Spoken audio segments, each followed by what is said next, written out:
Hi friends, welcome to codewithsugi YouTube channel. Now we are in Eclipse, so I'm going to create a new project. So we have created a local global variables project and I'm going to create a new package. Okay, I'm going to say com.sample.learning. Okay, right. So I'm going to create a new class, local and global variables. Okay, so obviously we need a main method. I'm going to take it. So as I said, this class scope begins here and this is the place where class scope ends. The same way, this is the place that method scope begins and this is the place where main method scope ends.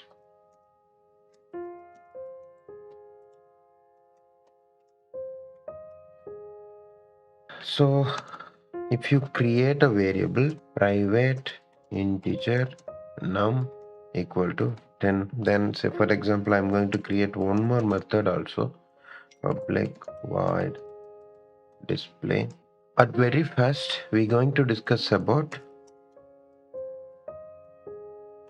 global variables, then we will discuss about local variable. We all know the class scope is beginning it here and it's going to end here, right? If you declare a variable, okay, as a class level variable, then that will be called as a global variables. Okay, so if you say a variable like this, then you can access this number within this entire class because the scope is from here to here, right?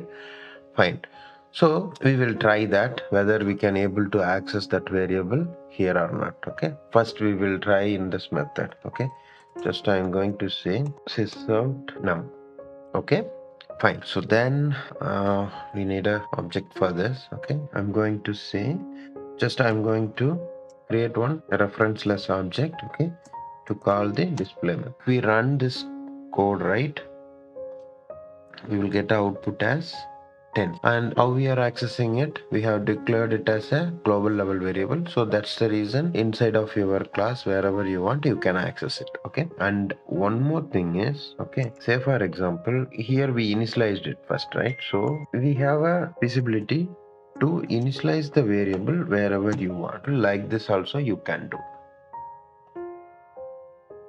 We haven't discussed anything about memory, but for understanding purpose, okay, whenever you create a global variable, this will be placed in the fixed memory. Okay, that means it will be placed in the heap memory because it has the life in the entire class. The reason these variables are get stored into the fixed memory. The next one which we need to discuss is local variable. Already we have discussed like this string array of arguments is a local variable. Okay, but to explain it in more clear way, I'm going to say public void display. I'm going to say integer a. So let's we consider we have a method like this. Okay, so it's going to take a single argument. Okay, till now we haven't discussed anything about method, but the next we're going to discuss about methods only. So for time being, try to understand like this is the argument method. So I'm going to say value of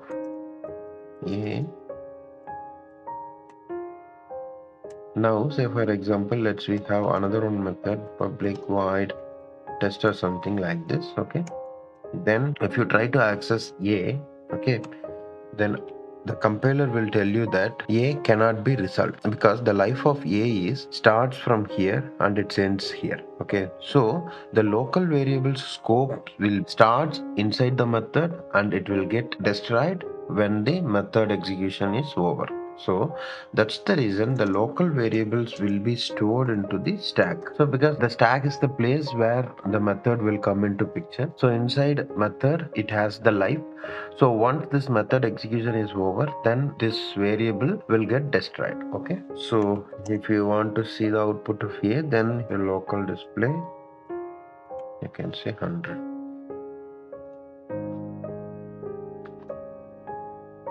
So what is the output? 100 we are getting. Okay, fine.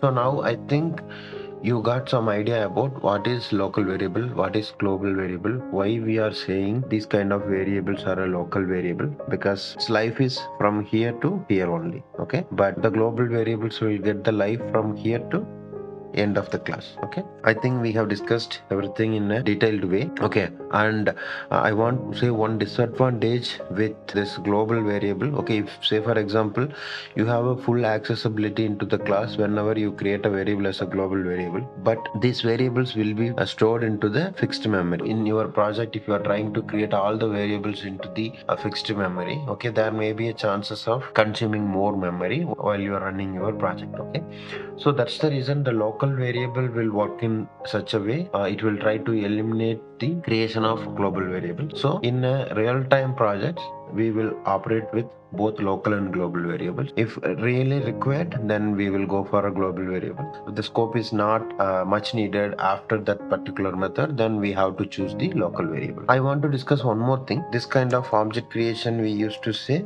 reference plus object creation. Okay, so what is the disadvantages? So each and every time you have to instantiate that object. Okay, to call any method or any variable or whatever it is, you have to do a instantiation on each and every time. If you define it as a reference variable, okay, then you can use that reference in that entire class. One time you have to create and you can utilize that. So what is the reference object is this, how we will create, right?